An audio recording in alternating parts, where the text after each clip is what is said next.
मुख्यमंत्री फडणवीस आणि एकनाथ शिंदेंची काल 15 ते 20 मिनिटं चर्चा। नाराजीच्या चर्चा सुरू असताना अमृता फडणवीसांच्या कार्यक्रमात शिंदे आणि फडणवीसांच्या दिलखुलास गप्पा। शिंदे आणि माझ्यात दुरावा नाही, दुराव्याच्या बातम्या या बेड्यांचा बाजार।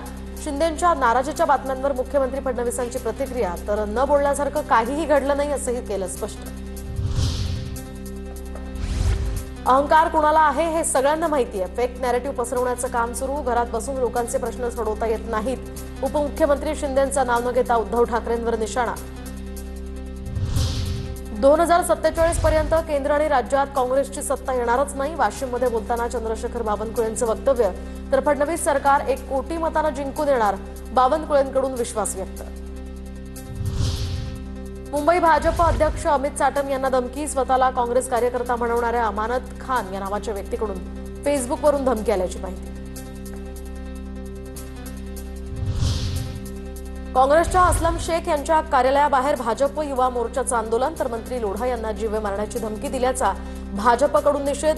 आंदोलक मालवणी पोलिसांच्या ताब्यात। भाजपच्या आक्रमक आंदोलकांनी मालवणी परिसरातील दुकानं जबरदस्तीने बंद केली। बॅनर फाडत जोरदार निषेध।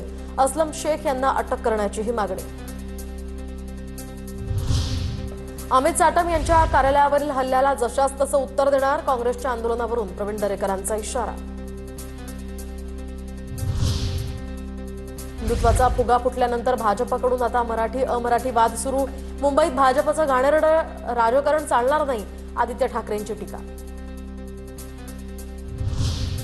कोर्टाच्या सुनावणीमुळे जिल्हा परिषद निवडणुका पुढे जाण्याची शक्यता। उपमुख्यमंत्री अजित पवारांची माहिती। स्थानिक स्वराज्य संस्थांच्या निवडणुकीसंदर्भात सुप्रीम कोर्टात मंगळवारी सुनावणी। निवडणूक प्रचारात भाषणादरम्यान काही वेळा असं बोललं जातं, माझ्या सहकार्यांचा भेदभावाचा उद्देश नाही। अजित पवारांच्या निधीच्या वक्तव्यावर मुख्यमंत्री फडणवीसांची प्रतिक्रिया। आमदार संतोष बांगर यांच्या वक्तव्यावर खासदार नागेश पाटील आष्टीकर यांची फेसबुक पोस्ट करत प्रतिक्रिया। तर आम्ही जर गणितं जुळवली तर आमदार संतोष बांगर हे एका दिवसात जेलमध्ये दिसतील, पोस्टरमधून इशारा। तर गणित जुळलं की नागेश पाटील आष्टीकर संतोष बांगर की जय म्हणतील। बांगरांच्या याच वक्तव्यानंतर आष्टीकरांची फेसबुक पोस्ट।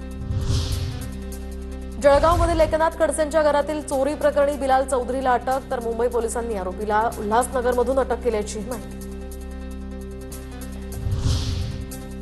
29 तारखेनंतर तुम्हाला चिंतित करू, तुमचे दिवस भरलेत, वडेट्टीवारांचं बावनकुळेंना प्रत्युत्तर। दरम्यान काँग्रेस किंचित उरल्याची टीका बावनकुळेंनी केली होती।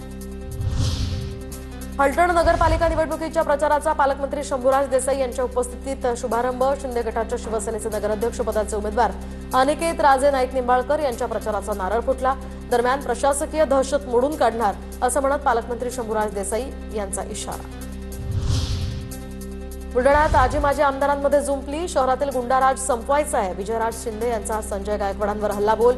तर 15 वर्ष तुम्ही सत्तेत होतात, मग तुम्हाला जनतेची सेवा करण्याऐवजी मुंबईतील डान्स बारमध्ये अय्याशी करणं जास्त भावलं। गायकवाडांचाही विजयराज शिंदे यांच्यावर पलटवार। छत्रपती संभाजीनगरातील शिंदे सेनेच्या माजी नगरसेविका शिल्पा वाडकरांचा समर्थकांसह भाजपात प्रवेश। शिल्पा वाडकरांनी काही दिवसांपूर्वी शिंदे शिवसेनेच्या सदस्यपदाचा राजीनामा दिला होता। भाजपकडून महानगरपालिकेच्या निवडणुकीआधी सेनेला धक्का। कल्याणमध्ये शहाड उड्डाण पुलाच्या नूतनीकरणावरून भाजप आणि शिंदेंच्या सेनेत श्रेयवाद।